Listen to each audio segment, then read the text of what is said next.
Shires, and welcome back to the channel. I'm Matthew, the man with a cowboy hat, who reads. And this is the Rootin Tootin June on the range tag. Okay, enough. I can't commit to doing the voice for the whole video. I know some people have, but I can't. I wasn't tagged to do this tag, but I've seen other people doing it. MJ did it, Read by Fred did it, and he did the voice throughout pretty well. So I'm like, he's awesome. He does an amazing delivery on that. I'm not going to try that because I will crack and it will ruin the video. So I'm just going to do it normal. But I had to do the intro because people like the intro. But the original tag was created by Steve at St. Donahue. I don't really follow the channel that close. I might check into it, and you should check into it too. But he created this tag. Again, this is the Rootin Tootin June on the range tag. So here we go. Let's dive on in. Question 1. A ways out west, have you ever been to the American West? Kind of. Depends on how west you actually count the American West. The farthest west I've been has been Devil's Tower, Wyoming. And we went through South Dakota, so we've seen like Deadwood and some of the other South Dakota western type areas. So yeah, kind of, but like the west, like Texas, Arizona, New Mexico, where you think of the west, no, I haven't been down into there. No west coast for me either. So like I said, kind of, but kind of not. I guess it depends on your definition of it. Dry Gulch. What's the smallest town you've ever visited? How small is your town right now? Okay, so smallest town I've ever visited. I'm guessing you want incorporated towns. I mean, I live in an area where there's a lot of small towns. Some of the smaller towns around here, the one I can think of would be St. Olaf, because they still have a post office, so they're still technically incorporated, and there's not too many people there.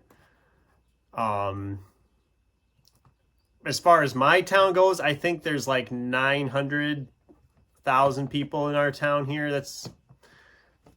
I mean, that'd be my guess. I don't have an exact number off the top of my head. Yeah, there's a lot of small towns around here. It'd be hard to kind of narrow down to which one would be the smallest. And like I said, if you want an incorporated town or an unincorporated, because there's some unincorporated towns that are like 6 houses and they're called a town because they were once a town. So there's been plenty of small towns I've visited on a regular basis just because of where I live. But 3, where the buffalo roam. Have you ever seen an American bison in person? Or what's the largest hoofed animal you've ever seen? Or do you have evidence that you live near coyotes? We'll answer all 3 of them because we can. American bison, I don't believe I've seen any in person. I think we watched for them when we went out, like I said, to South Dakota, Wyoming, but I didn't see any on that trip. Biggest hoofed animal I've ever seen, well, keep in mind, I live on a farm. There's cows, there's bulls. And some of them have been pretty big, so I'd say a cow or a bull would be like the essential answer to that. And as far as evidence that I live near coyotes, I haven't seen them, but I hear them. Especially this time of year, you get into the summer months, on a clear night, a nice bright moon, you hear them. It's kind of fun trying to fall asleep sometimes when they're really going at it. So, old Doc Frye. What's your history with westerns, novels, TVs, movies? This one's going to be some details here. I have an interesting history with westerns a little bit.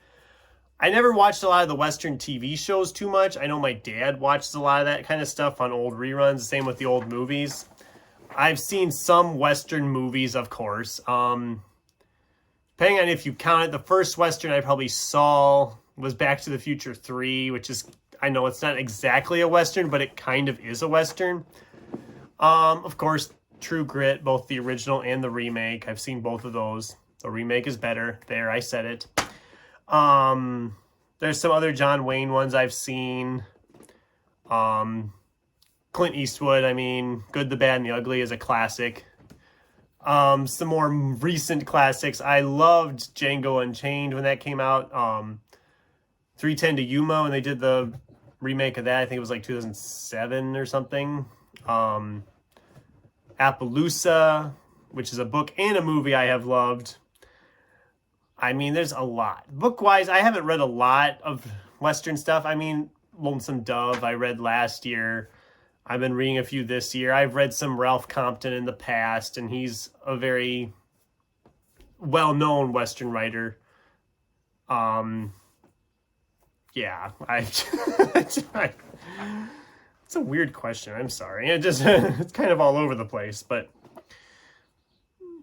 5, Diamond Lil at the Rialto Saloon. What's your relationship with alcohol? Ever had a friendship with a bartender? I don't really drink. I never really seen. I don't begrudge anybody who wants to have a drink. I don't care. For me, it's just never been a thing I've kind of associated with. I don't get into the bar scene, really. I don't really go out and have a drink with people on a daily, weekly, monthly basis or anything like that. It's just not my thing. And then part of that's probably just because the family never really did that. Mom and Dad never really did that, so I just never really picked it up either. I know, I'm making all sorts of enemies. He doesn't drink coffee. He doesn't drink alcohol. What does he drink? I don't know. I don't begrudge anybody on that. So then as far as ever had a friendship with a bartender, again, not really, because I don't really frequent the bar scene that much. So, boy, people are like, this is the most boring tag video ever. Okay. The City Slicker from back east. What do you consider the best Western you've ever read? Oh, boy. I am going to say Robert B. Parker's Appaloosa. It's not very long. It's the first in a series. I've loved this whole series about the two essentially hired lawmen to clean up the town. I love it. It's a very fast read. The chapters are all like 4 or 5 pages at most long. Some of them are shorter. I mean, right here, this is 306 pages, but it flies by. Love this book and the whole series. And they made a decent movie with it, too. The movie had Ed Harris and Viggo Mortensen, I believe, were the two leads in there. And the movie was good. They did a good job adapting the book, which bums me that nobody really saw the movie, but it was a really, really good movie. Had really good cast. I should watch it again. It's been a long time. 7, The Man with the Badge. Have you ever been in charge of other people? What's the most authority you've ever handled? Would you be good at it? I am an assistant manager at the local theater where I work, so I technically am in charge there over other employees at times. I've been there the longest of anybody on staff. I have to keep these high school kids in line.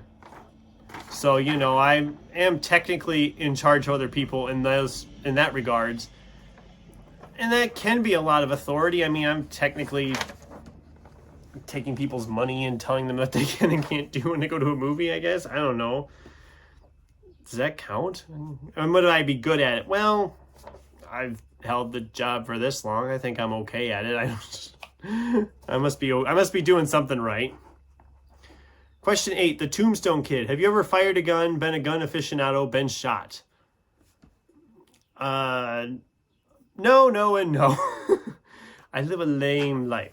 I've never fired a gun unless you count one of those little pop shot guns that just, you know, or a Nerf gun. I've done that, but that I don't think is what they mean here. But I wouldn't say I'm an aficionado, though, because I have really not shot guns. And I haven't been shot, and hopefully I never am, because that sounds and looks painful.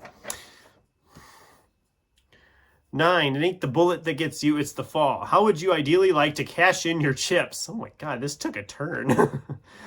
This took a dark turn, didn't it? How would I like to die, essentially?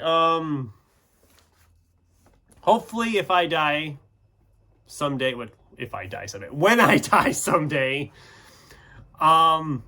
It's quick and painless. I'd love it if I just went in my sleep. I know that isn't ideal for other people, but I mean, it'd be the most peaceful way to go. I'd love it if I'm just like, I go to sleep some night and just don't wake up.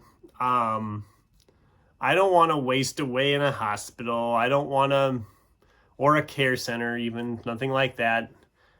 I think that'd be the best way to go, is just go in your sleep. You don't even know what happened. You wake up on the other side. That's, that's my thinking on it. So, all right. And then tag some owl hoots. I don't know who I should even tag. A lot of the people I follow are not really Western people, and the people who are Western people have already done the tag. So I'm just going to just throw it out there. If you want to do this tag, you're more than welcome to. And by all means, do it. Consider yourself tagged. If you watched this video and you liked this tag and you want to do it, by all means, consider yourself tagged to do it. And that was the Rootin Tootin June on the Range tag. Wasn't my best tag video, but it was okay, I guess. I mean, it was all right. It's the right time of year for a Western themed tag, and this one fit the bill. I was trying to figure out what I wanted to do for a video, and I thought I should do a tag. But what do I do for a tag? Oh, there's a Western tag. That's perfect. And it gives me another excuse to wear the cowboy hat. So, you know, one more time for that in the month. So those are my answers. What did you guys think? Have you done this tag? Do any of these answers, do you want to embellish on any of these answers or anything? I'd love to get a discussion going with you in the comments down below. Thanks for watching, and until next time, keep turning pages.